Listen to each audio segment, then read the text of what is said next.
Hello प्यारे बच्चों, फिर से आप सभी का स्वागत है गोले अकेडमी ऑनलाइन क्लास में। हम आपसे बच्चों को आज का जो टॉपिक है पढ़ाने जा रहे हैं त्रिकोणमिति के कुछ अनुप्रयोग। ठीक है, ये ऊंचाई दूरी के सवाल है, ठीक है, 9 में।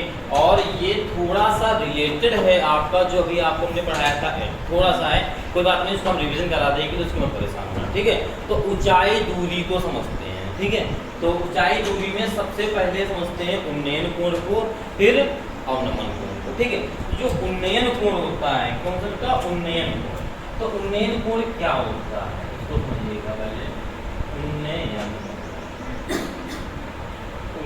कोण, देखो उन्नयन कोण क्या होता है।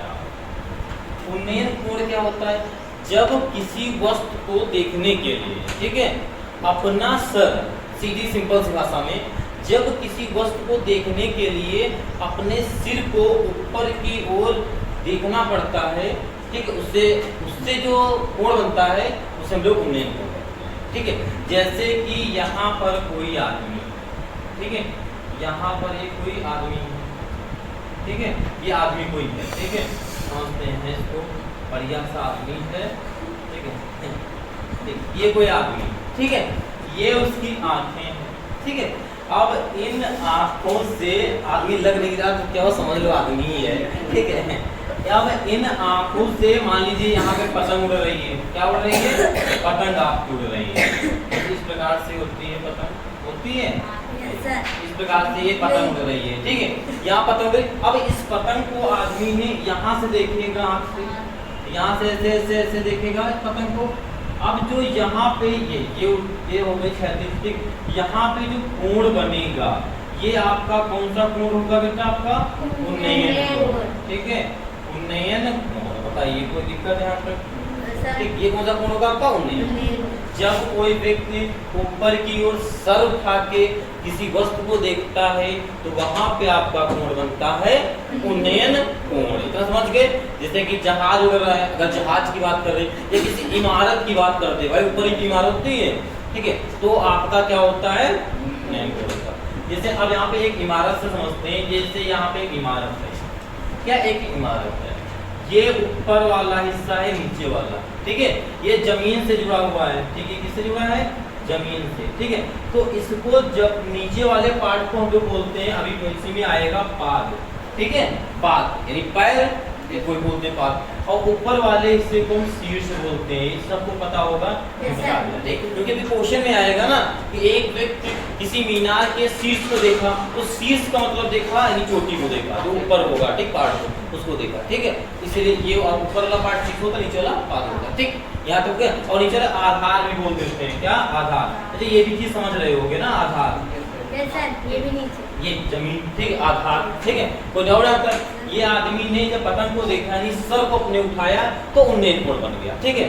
अगर यही आदमी अगर यही अपना आदमी, ठीक है, जब दूसरा आदमी बना दिया, गौवा बनाते हैं, तो इस प्रकार से वो बचपन में हम लोग बनाया करते थे, है ना, हाँ, ठीक, अब की बार बच्चा है, ठीक, अब ये जो बच्चा है, ठीक है, अब ये जो बच्चा है ये देख रहा है, जैसे मान लीजिए यहाँ पर नाव कोई हो सकता है, या जमीन में कीड़े जा रहे हैं, चींटी जा रही है, ठीक है, या कोई चीज नीचे जा रहा है, ठीक है, तो उसको देखने के लिए मुझे ऐसे देखना पड़ता है ना।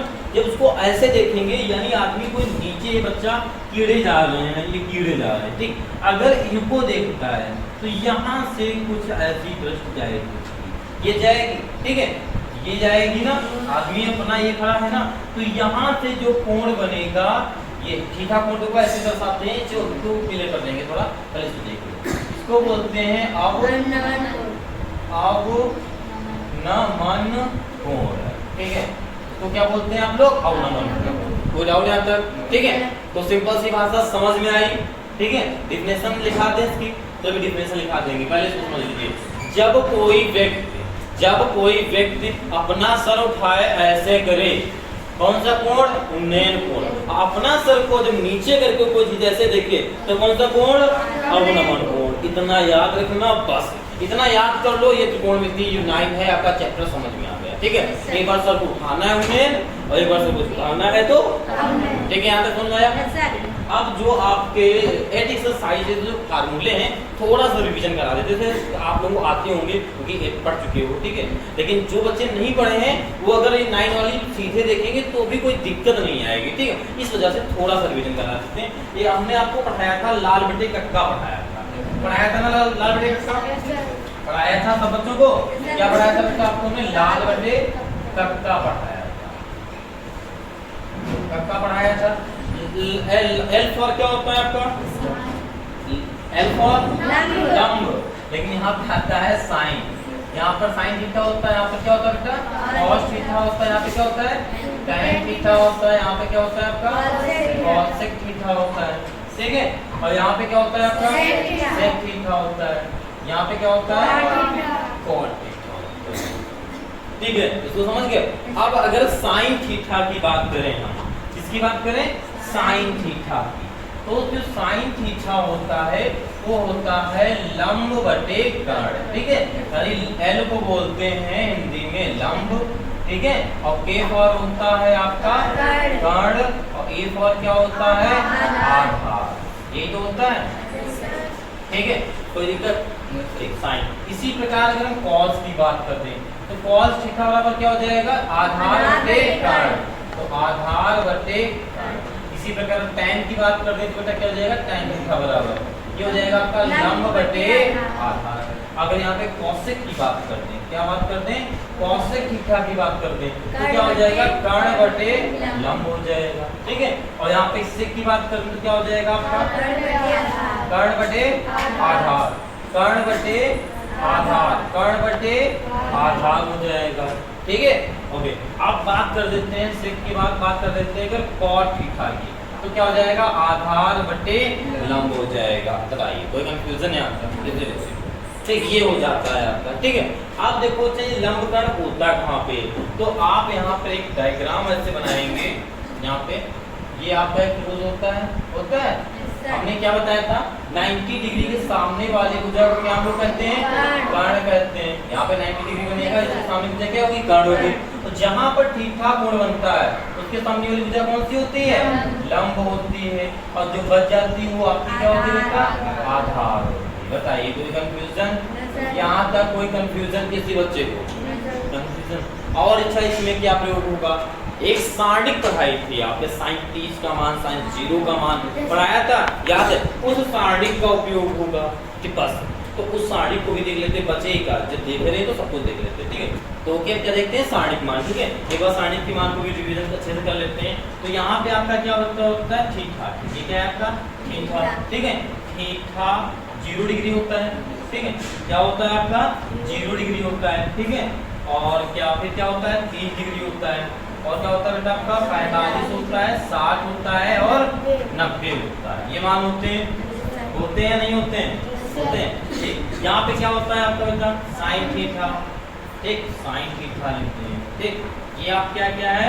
कॉस थीटा, ये कॉस थीटा हो गया। ये क्या है आपका बेटा? टैन थीटा, ठीक। ओके, ये बना लिया, इसे बना ली, ठीक। अब साइन 0 का जो मान होता है क्या होता है? साइन 0 का मान 0 सब बच्चे बोलेंगे, ठीक है। साइन 30 का मान 1/2, साइन 45 का मान 1/√2, साइन 60 का मान √3/2, वेरी गुड। साइन 90 का मान 1। अब कॉस का क्या करेंगे? साइन का ऐसे आप लिख लेते हैं, कॉस का लिखने के लिए साइन के मान को उल्टा लिख देना है। तो यहाँ से स्टार्ट करना, ठीक है। यहाँ से स्टार्ट करना, पहले 1 को लिख देना और फिर इसको लिख देना √3/2 को लिख देना है, फिर 1/2 को लिख देना है रूट में, ठीक है। और 1/2 ये और ये 1, ये हो गया हमारा कॉस का साइन।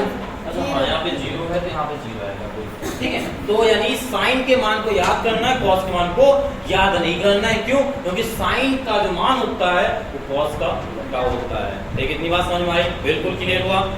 अब अगर tan की बात करें तो tan में एक हमने फार्मूला आपका लिखाया था, उस फार्मूले समझिए। एक फार्मूला बहुत अच्छा लिखाया था, tan थीटा का लिखाया था। आपको क्या लिखाया था बेटा? sin थीटा अपॉन क्या लिखाया था? cos थीटा होता है। इसी प्रकार जो है cos थीटा बराबर होता है बेटा आपका cos theta upon sin theta, ये होता है, ठीक। अगर हम tan थीटा को साइन अपॉन कॉस थीटा लिख सकते हैं। क्या? अगर tan थीटा को आप साइन अपॉन कॉस लिख सकते हैं तो tan के मानों को भी आप साइन अपॉन कॉस में लिख सकते हैं। लिख सकते हैं नहीं? जब tan थीटा का फार्मूला होता है क्या होता है? साइन अपॉन कॉस होता है। तो इसके मान को भी लिखने में क्या दिक्कत है? तो अगर इसके मान को लिखेंगे तो क्या आएगा? देखो अब जैसे tan 0 डिग्री का मान निकालना है। 0 डिग्री का मतलब है साइन 0 का मान कितना है? साइन 0 का जो मान है वो है आपका 0 है, ठीक। और नीचे cos का मान है 1। ये तो लिखेंगे कौन में? भाई साइन के मान को ऊपर और cos के मान को नीचे। अब अगर 1 को, इसको समझिएगा थोड़ा अच्छे से, अगर 1 को 0 भाग देंगे तो बताओ कितना आएगा? 0। क्यों? जब आप 0 से कराओगे तभी तो यहाँ पे 0 आएगा, ठीक है। तो यहाँ पे आपका क्या माना जाएगा? 0। इसी प्रकार आपका लिखा है जो अपना लिखा है 1/2 ऊपर लिखेंगे और नीचे लिखेंगे √3/2। 2 से 2 कट जाएगा, क्या बचेगा? 1/√3। तो इसका मान क्या आ जाएगा? 1/√3 आ जाएगा। 1/√3। इसी प्रकार अब देखो यहाँ पे लिखनी, यहीं पे समझ लेते काटते समय, ठीक है। यहीं पे समझने के लिए देखो क्या है, √2 नीचे काट देंगे, ठीक है। 1/1 बचेगा, 1/1 भाई 1/1 बचेगा, 1/1 को काट देंगे, क्या बचेगा? 1 बचेगा, ठीक है। यहाँ पे लिख देना 1, ठीक। अब यहाँ की बात करते हैं, 2 कट जाएगा नीचे, ऊपर √3 नीचे 1 बचेगा, और नीचे लिखते नहीं तो यहाँ पे क्या आ जाएगा? √3 आ जाएगा। अब चाहे यहाँ पे समझते हैं, ऊपर लिखेंगे 1, क्या है ऊपर आपका 1, ऊपर है 1, नीचे है आपका 0। अब हम अगर 0 को 1 में भाग देंगे तो क्या आता है? अगर आप 1 से कराओगे, ठीक, या 0 से कराओ, अगर मान लो आप 0 से कराएं तब भी 0 आएगा, 5 से कराएंगे तब भी बच जाएगा ना, 5 से कराएंगे तब भी 0 ही तो आएगा। जितनी बार कराते चले जाओ, आज कराते चले जाओ, क्या बैठे बैठे रोज कराते चले जाओ। जैसे पाई का मान है, आज एक्चुअल में पाई का मान नहीं निकला है, वैसे इसका भी था, जितनी देर तक कराओ आपका मान नहीं आने वाला, ठीक। तो इसीलिए इसको बोला गया है इनफिनाइट, यानी अपरिभाष्य, ठीक है। कोई डाउट यहाँ तक? ठीक है। यानी इसमें आपने क्या किया बताइए, इस सारणी के मान में आपने क्या किया? साइन के मान को याद किया, साइन के मान को याद करने के बाद cos का मान लिख दिया आपने साइन के मान के उल्टा से, और फिर tan के मान को कैसे लिखा? साइन अपॉन cos से भाग दे दिया, आपका आ गया tan। अब आपको यहाँ पर याद क्या करना है? साइन के मान को। अगर हम आपसे यही कहें कि साइन के भी मान को याद नहीं करना है, शायद आपको बता भी चुके हैं, ठीक है, तो क्या करना है? तो बताओ क्या करते हैं हम लोग? बताओ, अगर साइन के भी मान को नहीं याद करना है तो क्या करेंगे? तो क्या यहाँ लगा रहा है यहाँ पर, तो साइन के मान को अगर नहीं भी याद करना है तो क्या कर सकते हैं? थोड़ा बाबा जी आप रफ हो जाएंगे, ठीक। साइन के मान को कैसे याद करेंगे? तो कुछ नहीं करना है, आपको थोड़ा सा माइंड लगाना है। क्या लगाना है? कितने खाने? 1 2 3 4 5, तो 1 बार 4, ठीक है, 1 बार 4 और 2 बार 3 बार, सबके नीचे 4 लिख दिए, लिखिए 4। अब गिनती ऊपर से लिखते, यहाँ पे 0, यहाँ पे 1, यहाँ पर आपका 2, यहाँ पर 3, यहाँ पर 4, ये लिख देंगे आप लोग, लिख देंगे। अब करना क्या है? यहाँ पे सब में रूल लगा देना है, रूल लगा देना है, यहाँ पे आप सब में लगा देंगे।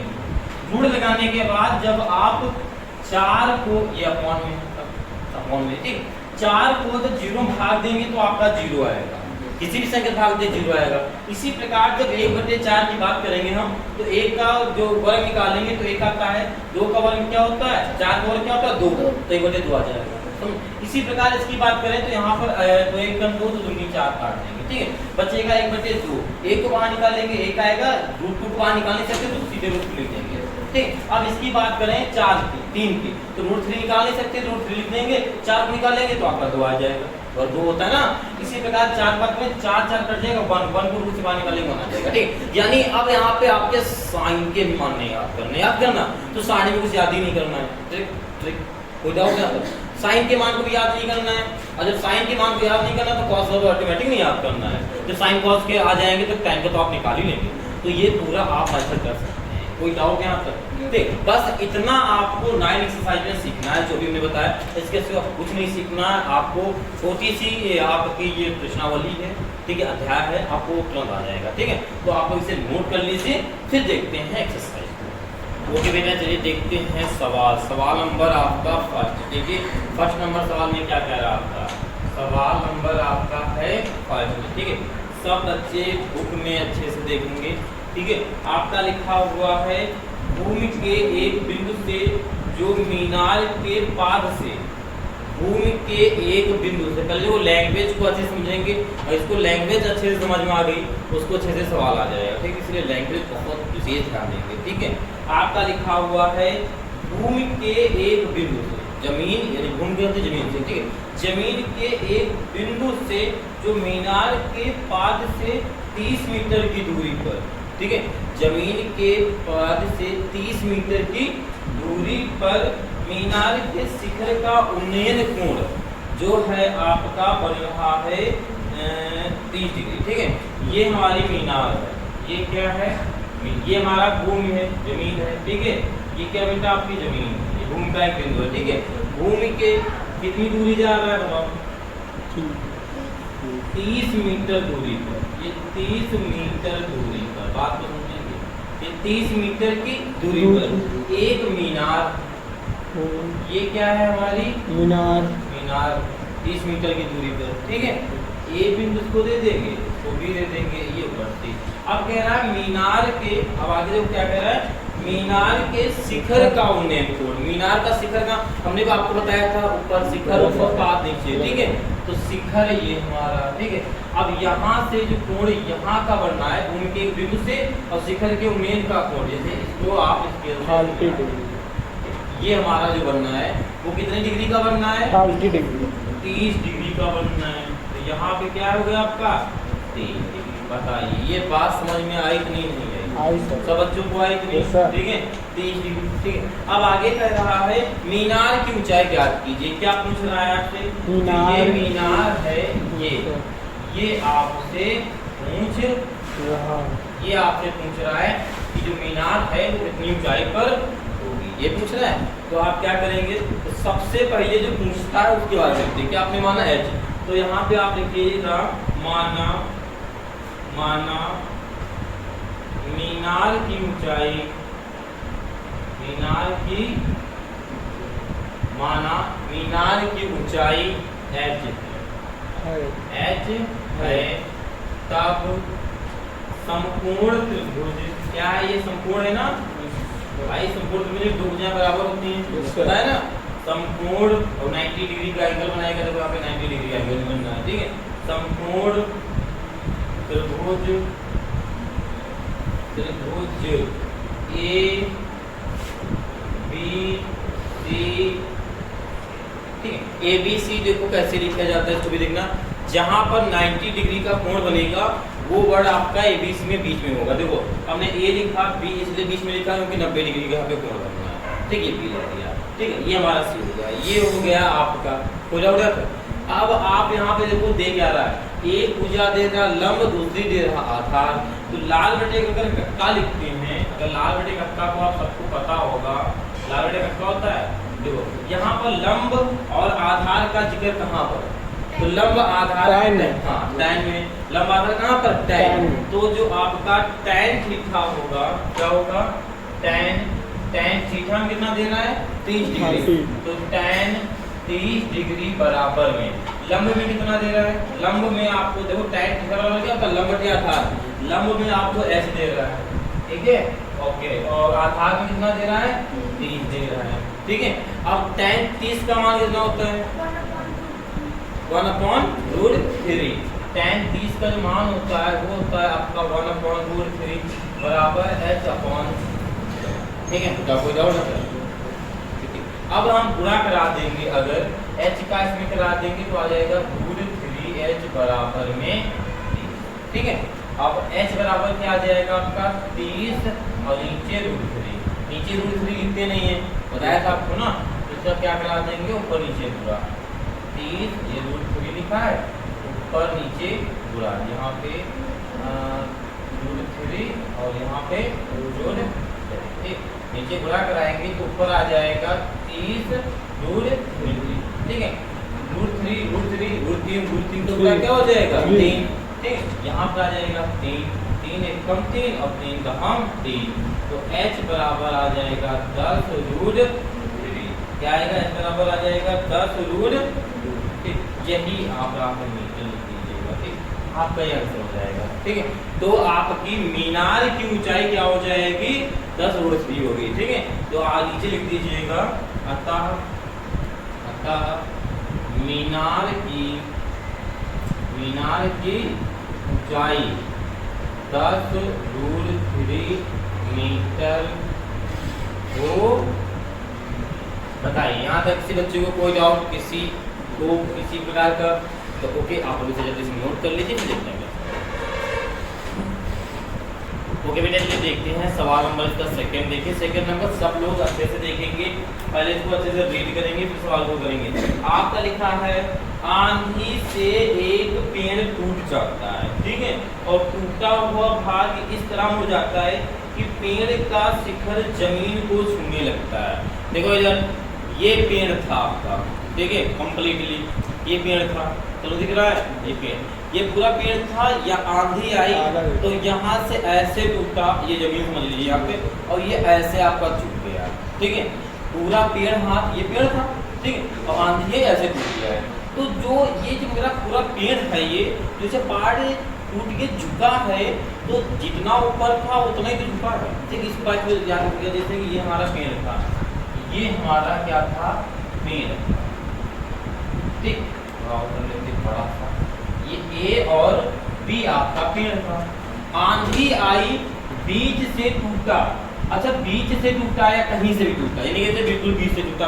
भाई आंधी आएगी तो जान बुझ तो सेंटीमीटर पर मीटर नापेगी, पेड़ की ऊंचाई बीच से थोड़ी, कहीं से भी तोड़ सकती है, ठीक है, मोहल्ले ऊपर से नीचे से टूट सकती है, बीच बोला गया। तो आप कोई भी बिंदु, चाहे जहां पर एक बिंदु रखिएगा, मान लीजिए हमारा पेड़ यहाँ से टूट गया, ठीक। जमीन हमारी, जमीन ये लगा है, पूरा धरातल हमारा ऐसे इस प्रकार से होगा, होगा नहीं होगा, ठीक। अब जब जमीन में टूटता तो इस प्रकार टूटता है कि पूरा इतना टूटता है कि ये पूरा झुक जाता है, यहाँ पर ऐसे इस प्रकार से झुक जाता है, ये जमीन में लग जाता है, ठीक है। तो जितना, अब देखो इस पेड़ हाथ से समझेंगे, पेड़ एग्जांपल है, ये मेरा हाथ पेड़ है, समझ रहे हो। अब ये टूटा ऐसे, तो जितना ऊपर वाला भाग है उतने तो नीचे आया है, यानी आप कह सकते हो अगर पेड़ हमारा ये वाला इतना पार्ट यक्ष है, ये इसको एक समान लीजिए, ठीक है, और ऊपर वाला वाई है, सर जी। ऊपर वाला वाई कैसे है? अरे मान लेते हैं जब वो ऊपर वाला गिरा नीचे, हाँ, हमने माना जितना पार्ट टूट गया है उसको वाई मान लिया है, जितना पार्ट अभी पेड़ में खड़ा है उसको हमने एक्स मान लिया है, ठीक है। लेकिन हमने इसलिए ऊपर दर्शा दिया है, अभी देखो ये क्या हुआ है, अभी हम आपको चित्र बनाओगे तो दर्शाओगे, क्यों, क्योंकि ये पेड़ टूट के आपका यहाँ आ गया है, ठीक है। अच्छा, अब हमने अभी आपको बताया था, थोड़ा और पेड़ वाला करते हैं, तो हमने अभी आपको बताया था यहाँ पे यही वाला पार्ट टूट के यहाँ पे झुका है, तो इसकी दूरी कितनी है, वाई, ऊंचाई कितनी है, वाई। तो जो पार्ट यहाँ पे झुका है तो वो भी आपका वाई हो जाएगा, आया समझ में आप, ठीक है। भाई आपका यहाँ से टूटा, ऊपर वाले की ऊंचाई कितनी है, वाई, तो जो जमीन में झुक के लगेगा, टच होगा भी वाई आपका होगा ना, ठीक है। कोई डाउट आता? भाई मेरा ये वाला पेड़ से हाथ था, यहाँ से टूट के जो झुकेगा, जितनी लंबाई मेरे इतनी यहाँ से हाथ से है उतनी तो रहेगी, बड़े घटेगी तो है नहीं, तो वही पेड़ के साथ हुआ है, ठीक है। ओके, यहाँ तक दिक्कत हुई। पेड़ आपका क्या था, पूरा ए पी पेड़ था, सी से टूटा, कहाँ से, सी से टूटा और डी पे टूटा, कोई डाउट आता? अब ये जो ऊपर पार्ट टूट के नीचे छूट गया, तो टूटा यहाँ पे कुछ बचा नहीं है, लेकिन आपको डायग्राम बनाने से दर्शाना है, तो यहाँ पे बचा ही नहीं है, उससे कोई मतलब नहीं। अब आपका चित्र सिर्फ कितना काम करेगा, ये जो बना हुआ है, ठीक है, ये जो चित्र बना हुआ है, इससे हम सब कुछ निकाल लेंगे, इस वाले से निकालेंगे, ठीक है। और निकालना क्या क्या है, देखो जरा सर, क्या लिखा झुक जाता है और इसके साथ 30 डिग्री का कोण बनाता है। जब ये झुक जाता है तो यहाँ पे कितने का कोण बनाता है, 30 डिग्री का कोण बनाता है। पेड़ के पाद से दूरी, जहाँ पेड़ का शिखर जमीन को छूता है 8 मीटर है, यानी जहाँ से पेड़ का पाद, ये पेड़ का पाद यहाँ है, जमीन को यहाँ पे छू रहा है, ऊपर से जहाँ पे छूता है उसकी दूरी कितनी है, 8 मीटर है, 8 मीटर। समझे? पेड़ की ऊंचाई ज्ञात कीजिए, क्या ज्ञात करना है, पेड़ की ऊंचाई। तो जब पेड़ की ऊंचाई है क्या, पेड़ की ऊंचाई बताओ क्या होगी, पेड़ आपका यहाँ पे लगा है ना, पेड़ तो ऊपर पूरा लगा है ना, अगर टूट गया तो क्या होगा भाई, टूट गया पार्ट, लेकिन जोड़ा तो ऊपर से जाएगा, पहले यहाँ तक था, तो यहाँ तक क्या होगा, इसकी ये आपका एक्स है भाई, नीचे वाला पार्ट एक्स, ऊपर वाला पार्ट वाई, तो पूरा कितना होगा X, x Y, plus Y। Y, ये तो होगा भाई, पूरा क्या होगा आपका x प्लस वाई होगा, ठीक है। तो माना पेड़ की ऊंचाई, आप यहाँ पे क्या लिखेंगे बेटा, माना पेड़ की ऊंचाई, पेड़ की ऊंचाई x प्लस वाई, आपको पेड़ की ऊंचाई क्या मानना है, x वाई, क्योंकि पूरी x वाई है, तब ठीक है, तब आप लिखेंगे यहाँ पे समकोण त्रिभुज, हमें बताया था 90 डिग्री वाला बीच में रहना चाहिए, DAC, ठीक है, DAC, ठीक है। अब यहाँ पे देखो ये हमारा क्या है, लंब, ये है आधार, तो लंब आधार कितना है, यहाँ पे tan होता है, एक तो tan होता है आपका, तो यहाँ पे हो जाएगा आपका tan थीटा, थीटा की जगह कितना है 30 डिग्री, ठीक है, tan थीटा बराबर 30 डिग्री है यहाँ पे, और x अपॉन में नीचे r, सीधे लिखना है, ABCD लंब आधार लिखना नहीं है, ठीक है। ये आप नहीं दर्शाओगे tan थीटा बराबर या लंब नीचे आधार पे वैल्यू उठा के रखो, इतना कर सकते हो, आपको टाइम बचेगा, ठीक है, आपको मालूम नहीं पड़ना है। tan 30 का मान कितना होता है 1/√3, नीचे लिख देंगे आप 1/√3 बराबर x अपॉन 8, गुणा कराएंगे अगर तो क्या आएगा यहाँ पे भाई, इसका गुणा करा देंगे, x का इसमें कराएंगे तो क्या आएगा √3x बराबर 8, तो x बराबर क्या आ जाएगा 8 बटे गुणा हमेशा नीचे आता है √3, ठीक। इसे समीकरण एक मान को नहीं छोड़ देगा, क्योंकि आपको x प्लस वाई निकाल, x का मान निकाल लिया, अब y का मान निकालना, भी दोनों को जोड़ देना, ये तो करना है।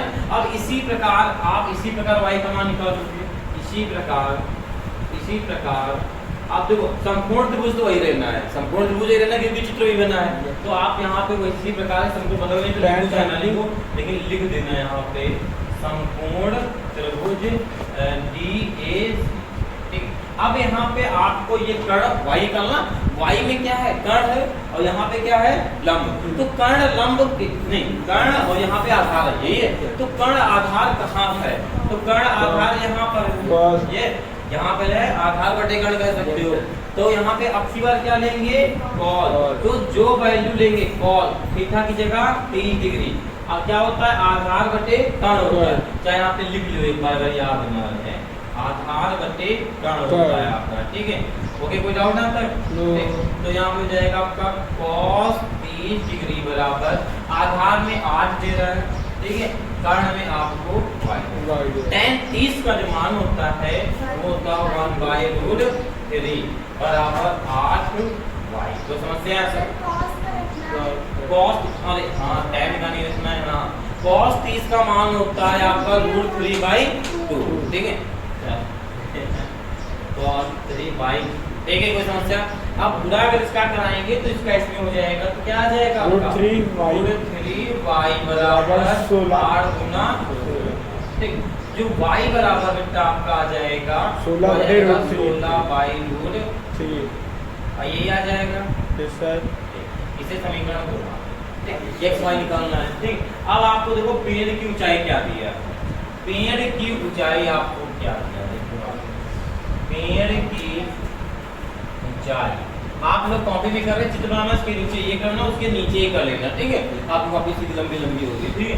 पेड़ की ऊंचाई आपको दिया x plus Y, x plus Y ज्ञात करना है, तो x में आपको क्या दे रहा है, x में आपको दे रहा है 8√3 प्लस y में क्या दे रहा है 16/√3, ठीक, ये दे रहा है, ओके। अब देखो यहाँ पे क्या कर सकते हैं, लाशा ले लेंगे, एलसीएम ले लेंगे, तो √3 एलसीएम मिल जाएगा, ठीक है। अब आधार सेम है तो ऊपर वाली संख्या को सेम लिखेंगे, 8 और 16 को जोड़ेंगे कितना आएगा 24 आएगा, कितना आएगा 24 लिख देंगे, यहाँ पर आप 24 लिखेंगे, नीचे क्या आ जाएगा आपका √3 आ जाएगा, अब √3 से ऊपर नीचे गुणा करा देंगे तो 24 √3/√3, तो अब गुणा कराएंगे तो क्या आ जाएगा बेटा 24√3 नीचे 3 का पूरा 3 हो जाएगा, काट देंगे कितना आ जाएगा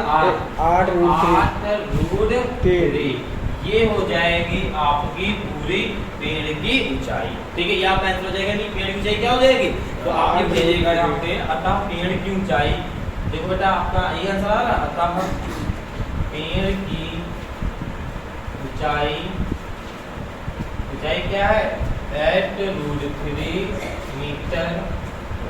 मीटर बोला था वैल्यू, तो जो वैल्यू लास्ट में देगा हाँ मीटर बोला था, मीटर बेटा। ओके बेटा, जो आपका ये लिखा हुआ है h, ये h नहीं क्या है आपका y है, ठीक है। इसलिए क्या था तो पहले नहीं आपको बता पा रहा है, ठीक है। ये आपका y है, क्यों y है क्योंकि पेड़ की जो ऊंचाई पूरी क्या थी x प्लस y, ठीक है। तो यहाँ पे कोई और कोई डाउट नहीं, सिर्फ यहाँ पे आपका y लिख h की y जगह आपका h लिख दिया है, ठीक है। बाकी सवाल आपका कोई भी नहीं है, ठीक है।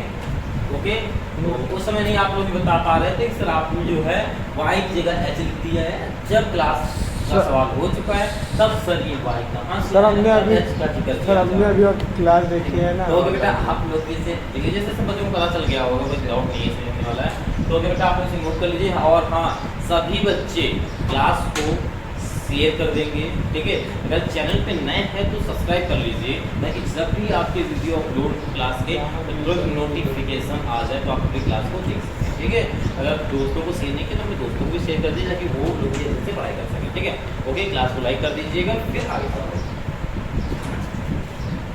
ओके बेटा, चलिए देखते हैं सवाल नंबर आपका थर्ड। देखिए थर्ड में क्या कह रहा है थर्ड में आपका लिखा है एक मीनार के आधार से, देखो इसके लैंग्वेज को समझेंगे तब आप पता कर पाएंगे कि किसकी लंबाई ज्यादा है, किसकी छोटाई है, मतलब कौन ज्यादा लंबा है किस छोटा है, ठीक है। हम बता रहे हैं कि कोई भी चीज मीनार है, मकान में मीनार दे रहा है, कुछ और भी पेड़ की बात कर सकता है, पहाड़ों की भी बात कर सकता है, कुछ भी बात कर सकता है, इधर देखिए सब लोग कुछ भी बात कर सकता है, ठीक। तो आपका लिखा है एक मकान के आधार, मकान के आधार से एक मीनार के शीर्ष का उन्नयन। मकान का आधार चित्र बनाना है आपको। देखो सबसे पहले एक आपको मकान बनाना है, ये मकान हो गया और ये हमारी मीनार थोड़ी सी बड़ी है, और बढ़ा देते हैं, थोड़ी दूरी और कर देते हैं, ये हो गई मीनार, ठीक। ये मकान और ये मीनार, ठीक। अब आगे कह रहा है मकान के, ठीक है, क्या कह रहा है मकान के आधार से। मकान का आधार कहाँ है, नीचे है, इसे हमने बहुत अच्छे बताई थी। मकान के आधार से मीनार के शीर्ष का उन्नयन कोण, इन दोनों को मिला देना है, इन दोनों को मिला देना। उन्नयन कोण कितना है आपका बेटा 60 डिग्री है, ये तो बोला है। तो यहाँ पर आप पहले तो इसको जमीन को पहले बना लेंगे, जमीन तो बनानी पड़ेगा आपको, हमेशा लगना जमीन से ही बनाना है आपको। ये 60 डिग्री हो गया है, ठीक है। पहले मकान बनाना था तो इसका नाम ए, इस बिंदु का नाम बी, इसका नाम सी और इसका नाम डी आप दे देंगे, ठीक। यहाँ तक बात समझ में आई, बताओ कोई डाउट आता है? ओके, फिर आगे लिखा है तथा उसी मकान के शीर्ष, तेरा उसी मकान के शीर्ष, ये मकान है ना आपका, इसी मकान का शीर्ष यहाँ पर होगा। पहले बता देते हैं, ये आपका बेटा क्या है मकान है, तो ये क्या है आपका बेटा मीनार है, ठीक। अब कह रहा है उसी, क्या कह रहा है, कह रहा उसी मकान का शीर्ष, तो शीर्ष कहाँ पर होगा, यहाँ होगा, डी पे यहाँ पे शीर्ष हो, उसी मकान के शीर्ष और उसी मकान के शीर्ष का उन्नयन कोण 45 है, ठीक है। उसी मकान के शीर्ष से, थोड़ा हिंदी से पड़ेगा, उसी मकान के शीर्ष से उसी मीनार का, भाई मकान के शीर्ष और उसी मीनार के शीर्ष का उन्नयन कोण कितना है 45 है। यहाँ पर भी 45 बनना है, बनना है या नहीं बनना 45, बताइए कोई डाउट है? अब आगे जी, जमीन नीचे होगी, हाँ ये ऊपर लाइन दीवार यही होगी। अरे हाँ, ये वाला ये आपको दर्शाया गया भाई, दूरी नहीं, जितनी दूरी यहाँ पे उतनी दूरी यहाँ पर है। हाँ, ये आपको दर्शाया, ये कह सकते हैं रेखा नहीं है, ये रेखा को नहीं, ये दर्शाया गया है आपको, ठीक। अब आगे आपसे कह रहा है तथा मकान और मीनार की ऊंचाई ज्ञात करना, मीनार की और मकान की ऊंचाई आपको ज्ञात करना है। फिर से देखो एक बार, फिर से सवाल को समझेंगे। मकान है, मीनार है, मकान है, मीनार है। मकान के आधार से, मकान के आधार से, मकान का आधार है, मकान के आधार से मीनार का शीर्ष, ठीक है, 60 डिग्री का कोण बना रहा है। फिर उसी मकान के शीर्ष से उसी मीनार के शीर्ष का उन्नयन कोण 45 है। बस इतना सा है।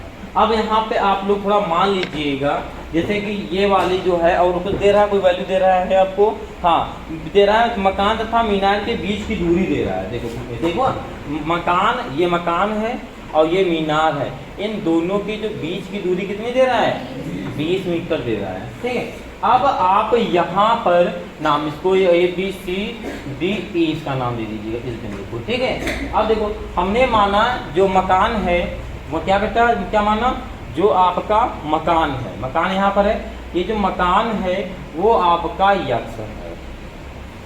ठीक, या H मान लीजिए, ये वाला H मान लीजिए, ऊंचाई को H बोलते हैं।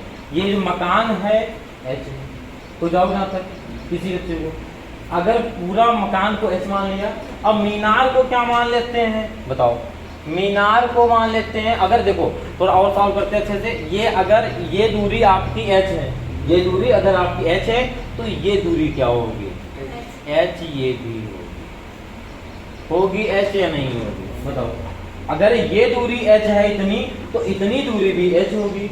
अब हम क्या करते हैं, जो ऊपर वाला पोर्शन बच गया उसको मान लेते हैं कैपिटल H।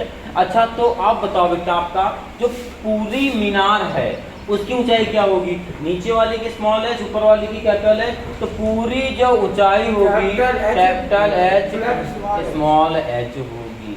आप ऐसे मानेंगे तो आपको सर जी सर ये नीचे की मतलब नीचे वाली 20 सेंटीमीटर, ऊपर वाली भी बिल्कुल जितनी ये दूरी है उतनी ही आपकी ये दूरी होगी।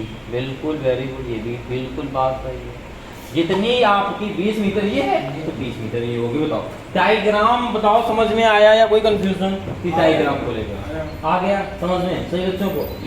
यहाँ तक है। अब आपके देखो जो त्रिकोणमिति के जो त्रिभुज के जो न्यूमेरिकल सॉरी जो कोण बन रहे हैं कौन कौन से बने हैं देख लेना। आपका एक ये बनना है, आपका एक ये बन रहा है बेटा, आपका एक ये बन रहा है और एक आपका ये बन रहा है नहीं बन रहा है, आपके दो बन रहे हैं। तो आप क्या करेंगे, एक टुक कर लेंगे, चाहे आप उसको ले लीजिए छोटे वाले को 45, ये आपका छोटा बना तो पहले छोटे के लीजिए।